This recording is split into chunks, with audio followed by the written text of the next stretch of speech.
Yo mga bats, kumusta kayo? So eto no, UFC 318 na, malapit na etong linggo na sa atin no, linggo ng actually umaga pa lang umpisa na yan 7 AM no. At yung main event nagsisimula yon around 10:30 PM. So kaabang-abang talaga yan, kaabang-abang yan guys. At ang napakagandang main event niya, syempre retirement fight ni Dustin Poirier versus Max Holloway. So bakbakan yan, no? Bakbakan yan. Actually, pangatlong labanan nila yan dahil yung una sa featherweight pa nun. Of course, alam na natin yun, no? Panalo si Dustin doon. And then pangalawang laban nila nung nag-move off si Max sa lightweight, panalo ulit si Dustin noon. At ito nga pangatlo no na last fight na ni Dustin sa UFC at sa buong mixed martial arts sports no. Last fight na niya dahil magre-retire na siya. So syempre last fight na syempre magre-retire na yan.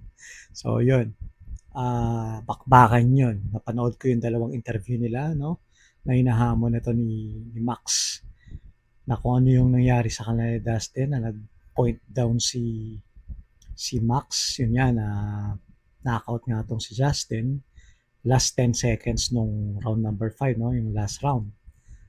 Dahil doon talagang grabe yung pagbulusok nung ano no, ng pangalan ni Max Dahil syempre bago nangyari yun, talo siya kay ano di ba, kay Volkanovski.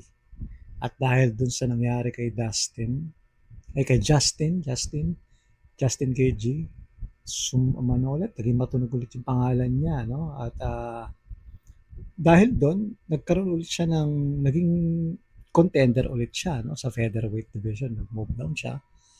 Dahil nga lightweight yung laban na, dahil BMF yan So, 155 yung timbang ni Justin. So, kailangan tumbasan ni Max yun. The rest is history, no? So, nanalo nga si Max doon. So, ngayon, gusto na ulit gawin. Hinahamon niya si Dustin. At napanood ko sa isang interview ni Dustin, kinol niya, no? Kinol niya yung hamon na yan. So, magandang bakbakan to. Linggo yon, itong linggo na.